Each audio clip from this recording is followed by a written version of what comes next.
Olá!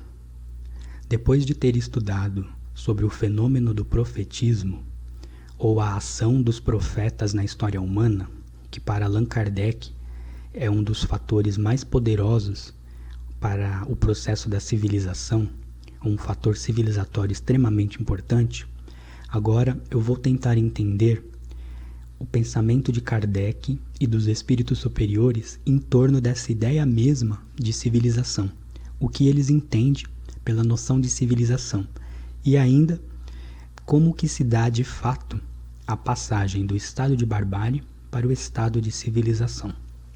Kardec se ocupa disso em vários textos doutrinários, mas eu vou me deter mais precisamente no capítulo 25 do Evangelho segundo o Espiritismo, no item 1, quando ele aborda a máxima ajuda-te e o céu te ajudará. Com efeito, ali Kardec identifica que o advento do homem no seio da natureza é marcado pela condição do trabalho, ou seja, o homem, este ser que surge na natureza, é mobilizado pelo seu corpo e pelas exigências biológicas a trabalhar incessantemente. Ele precisa prover as necessidades do seu corpo e com isso ele mobiliza suas faculdades incipientes, da inteligência, da imaginação, da memória, para suprir as suas necessidades físicas e garantir a sua conservação e da sua prole. Então, inicialmente, essas faculdades espirituais do homem são instrumentalizadas pela natureza.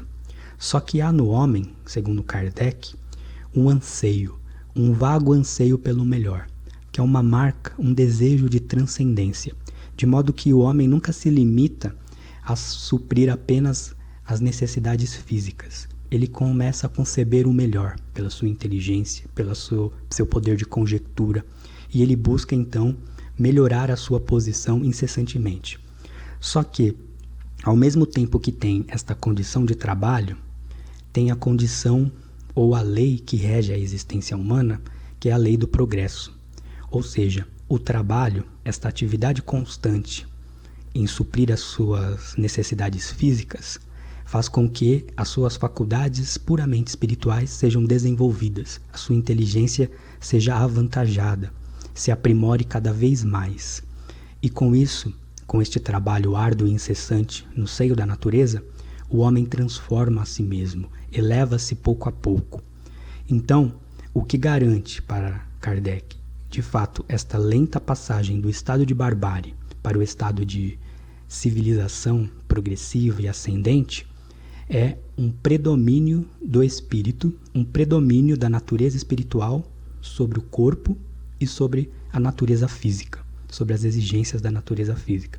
É um primado do espírito que vai constantemente se desenvolvendo e se afirmando no seio da natureza. É como se podemos dizer também uma brecha de liberdade em meio ao determinismo natural, né? Só que Kardec quer entender o que de fato sustenta essa marcha ascendente, o que de fato garante que não haja um retorno incessante para o estado de barbárie, para o estado natural. Porque se temos a geração que está ali de homens, de almas encarnadas, trabalhando e desenvolvendo a sua inteligência, por um lado, esse trabalho sim permite uma sofisticação da natureza espiritual. Só que o tempo da existência terrena é muito curto. Se hoje nós vivemos entre 70, 80, 90 anos, os homens mais primitivos, os homens selvagens, viviam muito menos, né? Expostos às intempéries da natureza, aos perigos com os outros animais, aos meios insalubres, a sua existência era ainda muito mais curta. O que denota para Kardec que o progresso de cada alma, de cada pessoa, é muito imperceptível, é muito insignificante para que haja um movimento ascendente da civilização, né? Ele ocorre, mas ele é muito imperceptível.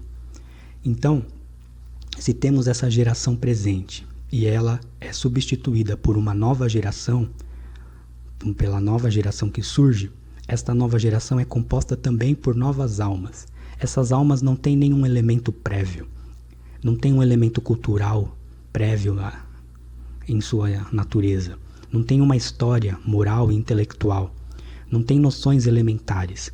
Estão surgindo agora, a partir do ato criador de Deus, e começam do mesmo ponto de partida.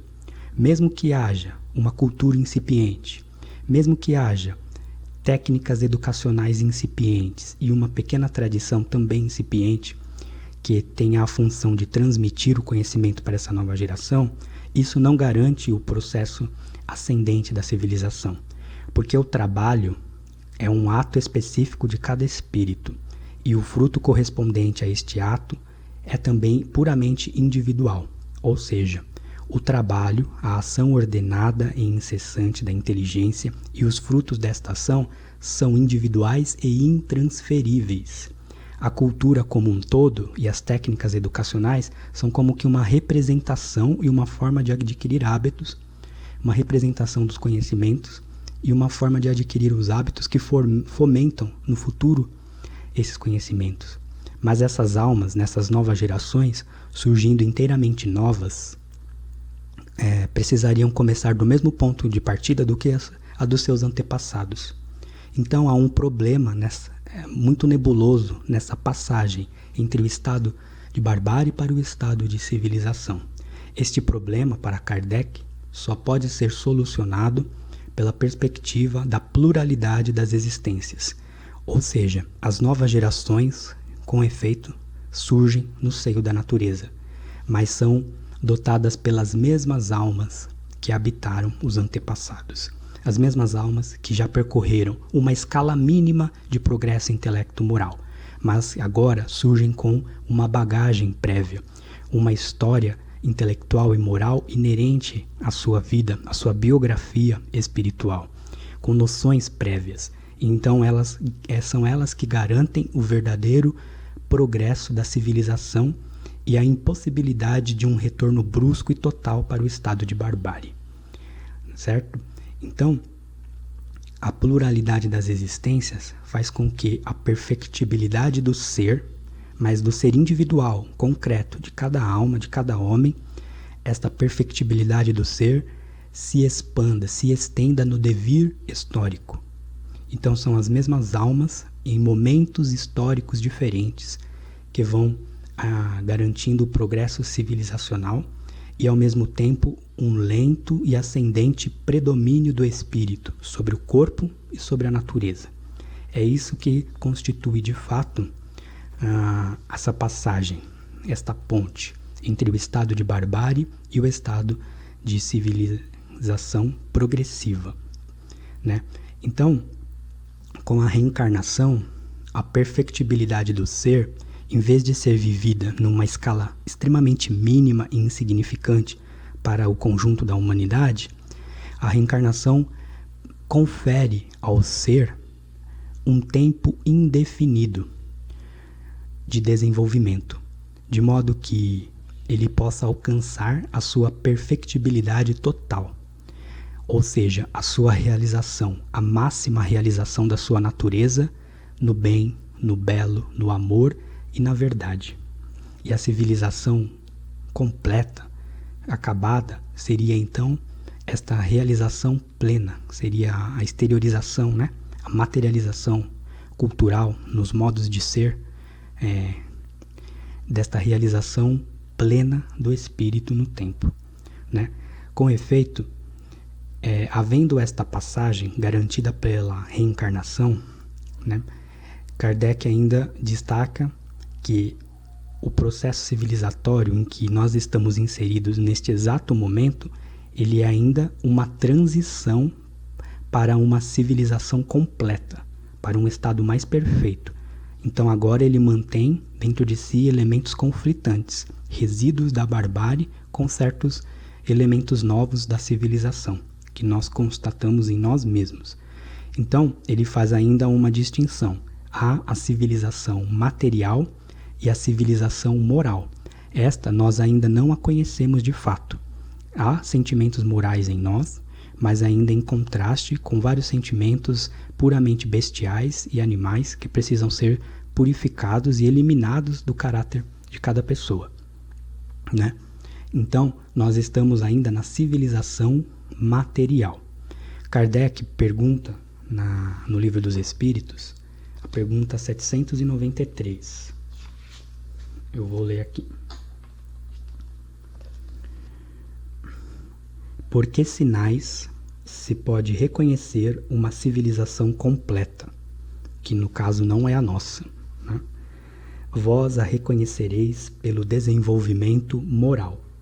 Acreditais estar muito adiantados por terdes feito grandes descobertas e invenções maravilhosas, porque estáis melhor instalados e melhor vestidos que os vossos selvagens.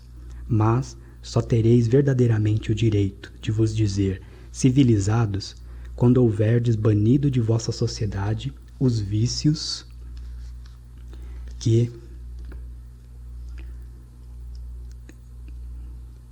desonram e quando passardes a viver como irmãos, praticando a caridade cristã.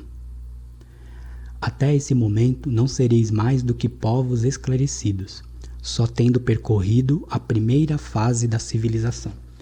Então, nós estamos na civilização material e a fase completa será na civilização moral. Ou seja, esse primado do espírito sobre o corpo e sobre a natureza, ele não é puramente tecnológico, político, social, econômico.